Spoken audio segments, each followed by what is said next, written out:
Salam alaikum, Azoul, bonjour. Nous sommes à Guerbez, donc dans le nord-est de l'Algérie, plus précisément dans la Wilayat Skikda, encore plus précisément dans la commune de Djendel Saadi Mohamed. Et voilà, donc j'avais envie d'enregistrer une ou deux vidéos pour partager avec vous un petit peu mon histoire en fait avec ce lieu, lieu là où j'ai passé quand même mine de rien un séjour assez long. Ça fait à peu près 2 mois que j'alterne les allers-retours entre Annaba et ce Douar. On a fait avec Soumia et Jibril 2 sessions de 15 jours de camping sous un olivier. Et puis après j'en ai profité pour passer une dizaine de jours, cette fois-ci tout seul, dans ce Douar, qui a vraiment une importance toute particulière pour moi. Donc Guerbez, c'est pas seulement un Douar, c'est aussi une biorégion. Cette biorégion, elle s'appelle Guerbez Senhaja. C'est un complexe de zones humides qui a été reconnu dès le début des années 2000 dans le cadre de la convention de Ramsar, donc une convention qui classifie depuis 1976, si je ne m'abuse, les zones humides à travers le monde et qui évalue un petit peu leur valeur et leur état. Et Guerbez donc a été considéré à l'époque comme étant, après la région d'El Tarf, les zones humides d'El Tarf, a été considéré comme vraiment étant un complexe d'une rare valeur écologique, valeur qui d'ailleurs rayonne au-delà des frontières de l'Algérie, parce que je pense qu'à l'échelle du nord de l'Afrique, c'est une région qui a sa particularité. Voilà, et ici, c'est un golfe déjà, il y a le golfe de Guerbez, vous avez les montagnes, on n'est pas très loin des monts Idour, et puis vous avez aussi un fleuve, donc un fleuve permanent, l'Oued El Kabir. Vous avez le Cap de Fer qui n'est pas très loin. Voilà, donc c'est une région côtière avec un climat et une biodiversité méditerranéenne, mais aussi qui à certains endroits vraiment va surfer un petit peu avec un climat subtropical. Voilà, c'est un endroit vraiment particulier en fait, où on peut vivre de très très belles expériences bucoliques et puis rencontrer aussi des gens vraiment très intéressants. C'est une région donc où on pratique l'élevage des vaches, donc les vaches locales, Tawana. Le mouton, la chèvre un peu moins, mais à une époque beaucoup. C'est une région aussi où on trouve encore des chevaux à l'état semi-sauvage, dans la région de Msoussa, près de Oued El Kabir. Et voilà, donc c'est un endroit vraiment qui a été pour moi un début et puis une école de la nature, et pas seulement nature au sens écologique, mais aussi au sens de nature humaine, une école de la nature algérienne. Et donc Guerbez, mon histoire avec Guerbez, en fait, elle commence bien avant ma naissance, en fait, parce que c'est d'abord ma maman, Atika, qui va solliciter son beau-père, Saadi Issa, Allah yahmou, mon grand-père, et qui va lui dire donc régulièrement, lui dire: écoute papa, moi j'aimerais un petit peu comme certains de mes amis aller à la campagne. Pourquoi on n'a pas de famille? Pourquoi de la famille au Douar? Pourquoi voilà, pourquoi on ne fait pas comme les autres? On ne va pas pendant les vacances ou le week-end, on ne peut pas aller faire un tour à la campagne. Donc voilà, mon grand-père était un petit peu embêté parce que, comme beaucoup de gens de sa génération, malheureusement il a vécu une époque de l'histoire de l'Algérie assez tragique, où beaucoup de familles ont été éclatées, et lui il a été très très tôt livré à lui-même et séparé du reste de sa famille. Donc même s'il savait qu'il avait une sœur qui était transhumante entre Guelma et Annaba, il avait vraiment il ne savait pas trop comment renouer contact avec elle, et il avait envie de faire plaisir à ma maman. Il était un petit peu embêté, donc voilà. Et par un heureux hasard, voilà, un heureux hasard, il va s'avérer qu'il va trouver en fait un moyen de retrouver cette famille. Alors ça se passe, Jeddi Issa, il est routier, donc il circule pas mal, et un jour qu'il est de retour d'une de ses courses en camion, donc juste à la sortie de Berhal. Donc Berhal, c'est une ville qui est à une trentaine de kilomètres de Annaba, à l'entrée de Annaba. Il va s'arrêter pour acheter je ne sais plus quelles marchandises à des nomades. Et en discutant avec eux, son regard va être attiré plus particulièrement par un homme d'une petite stature, mais qui dégageait beaucoup de puissance, de charisme. Et cet homme lui-même va être attiré par mon grand-père, qui lui aussi n'était pas en reste en ce qui concerne la prestance et le charisme. Et ils vont commencer à discuter, à palabrer. Et mon grand-père va tenter sa chance, voilà, parler de sa sœur. Et figurez-vous que en fait, l'homme qu'il avait en face de lui n'était autre que El Hadi Chaoui, et c'était le mari de Nouara, la fille de sa sœur, donc la nièce de mon grand-père. Et voilà comment mon grand-père en fait va renouer contact donc avec sa famille, par l'intermédiaire de Cheib El Hadi, et il va aller régulièrement à Guerbès où il va emmener ma mère, passer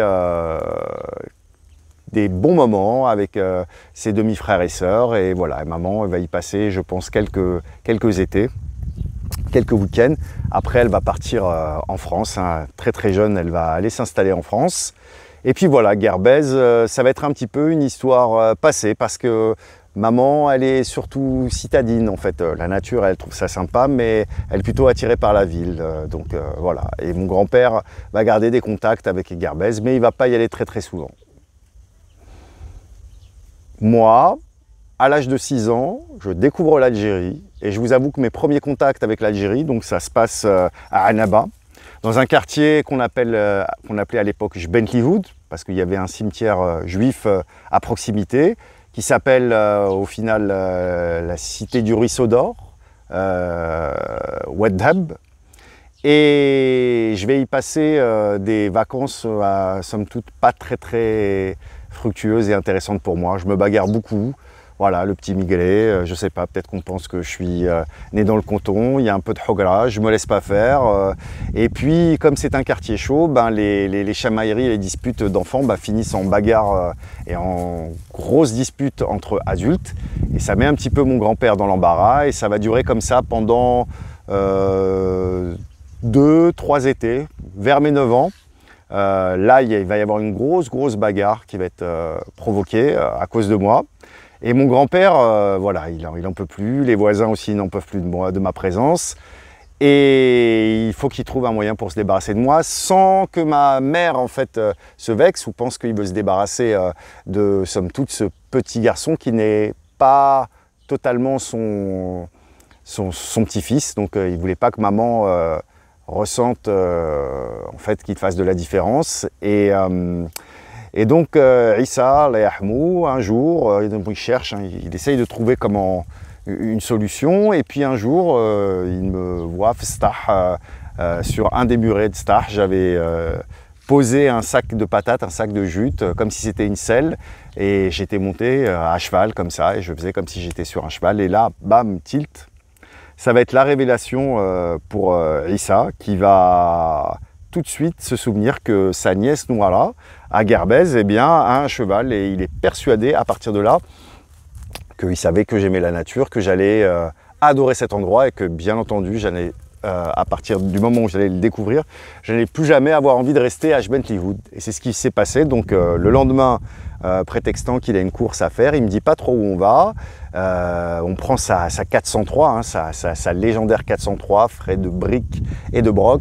Mon grand-père Issa, c'est un khordaji, comme on dit chez nous, hein. C'est un homme qui n'aime pas gaspiller les choses, qui aime récupérer, réutiliser. Et sa voiture, elle est à l'image de cette passion, hein, qu'il a pour la khorda. C'est une passion d'ailleurs qui va me transmettre, hein, parce que moi aussi je suis un khordaji à ma façon. Et donc on va partir. Les routes à l'époque ne sont pas aussi bonnes et bien entretenues qu'aujourd'hui. Et le voyage, sa voiture, bon, c'était un vrai escargot. Le voyage va durer, je ne sais plus, 4 heures. Voilà, et déjà, le voyage en lui-même est une véritable expédition. Et j'arrive à Guerbès, et là, boum, révélation. Je trouve 10 cousins, 3 cousines. Parmi mes cousins et mes cousines, une bonne partie sont à peu près de mon âge ou pas beaucoup plus vieux que moi, d'autres un peu plus jeunes que moi. En tout cas, beaucoup de compagnons de jeu. Et des ânes, des moutons, des chèvres, des vaches, la mer, la montagne, une nature sauvage, des chiens. Ça va être vraiment le paradis. Et puis surtout un cheval, le cheval Messoud, avec qui je vais avoir une relation vraiment très très forte, très intime. Hein. D'ailleurs, c'est à partir du moment où mon grand-oncle décide de le vendre, que je vais commencer un peu à prendre mes distances, donc c'est vers la fin de mon adolescence. Et voilà, mais en attendant, je vais y passer vraiment les plus beaux moments de mon enfance. Je vais y apprendre le derja parce que personne ne parle français. Et puis je vais devenir un peu le migré sauvage, l'immigré qui veut se fondre dans le décor, qui s'habille comme tout le monde, qui travaille comme tout le monde. Voilà, j'oublie vraiment que je viens de Paris. Moi, je viens ici pour apprendre. Je viens à l'école. Noara va me donner beaucoup d'affection. Je vais l'observer. C'est un peu la guérisseuse de la famille. Donc, je vais découvrir qu'on peut soigner les gens avec des plantes. Elle va me raconter des histoires, des contes. Voilà, elle me raconter aussi souvent sa vie de transhumante. Et puis son mari, Shaib El Hadi, qui va vraiment être mon héros. Hein. Un moujahid, un homme qui est parti de pas grand-chose et qui a réussi à créer un des douars les plus prospères de la région. Un homme avec des valeurs fortes. Et qui va comprendre très très vite que pour prospérer, eh bien, il doit veiller sur la nature qui l'entoure et non pas l'exploiter bêtement et de façon non durable. Et puis voilà, chacun de mes cousins et de mes cousines avec une personnalité particulière, des connaissances autant au niveau nature, mais aussi beaucoup de mes cousins en fait ne sont pas seulement que des petits douaris, ce sont des jeunes hommes ingénieux qui vont souvent récupérer les objets qu'ils vont retrouver échoués au bord de la mer, puisque donc, je vous rappelle Guerbès, c'est un golfe. Et voilà, il y a plein d'objets qui vont venir un petit peu même des fois de pays étrangers. Et mes cousins vont redoubler d'ingéniosité pour soit les réutiliser, les récupérer, les réparer. Et voilà, et c'est vraiment à Guerbès que je vais découvrir en fait la valeur des choses, la valeur de l'eau, parce qu'il n'y a pas d'eau courante, la valeur de l'électricité, parce qu'il n'y a pas d'électricité. Encore aujourd'hui, en 2025, il n'y a toujours pas d'eau courante et toujours pas d'électricité. C'est aussi ce que je viens chercher. Je viens chercher en fait une autre forme de confort, et puis ça me permet de remettre un petit peu les pendules à l'heure et d'apprécier à sa juste valeur aussi justement le confort moderne. Voilà, et quand j'ai besoin de déconnecter, eh bien je viens ici. C'est d'ailleurs ce que j'ai voulu transmettre à mon fils et à ma femme lors de ce séjour. Donc voilà, Guerbès, c'est la nature, c'est aussi un douar, donc c'est-à-dire une famille, et c'est là que je vais comprendre aussi l'importance en fait de la darologie, donc de éco, rappelez-vous, ça veut dire maison, maison au sens oiko, c'est-à-dire pas seulement 4 murs, l'espace de vie, mais aussi la famille étendue. Et c'est là aussi que je vais comprendre l'importance en fait de la culture, de l'identité, du patrimoine, et l'importance aussi de l'harmonie entre les habitants. Et que quand cette harmonie en fait commence à s'étioler, eh bien aussi ça va avoir une influence sur celle de la nature. Voilà. Donc voilà pour cette première Garda où j'ai eu envie donc de vous raconter le début en fait, parce que vraiment c'est ici, avant et nulle part ailleurs que j'ai découvert vraiment l'Algérie profonde, et que j'ai développé en fait la plupart des concepts et comment dirais-je, des principes qui font aujourd'hui l'activiste, militant écologiste, le formateur, le consultant, le conférencier que je suis.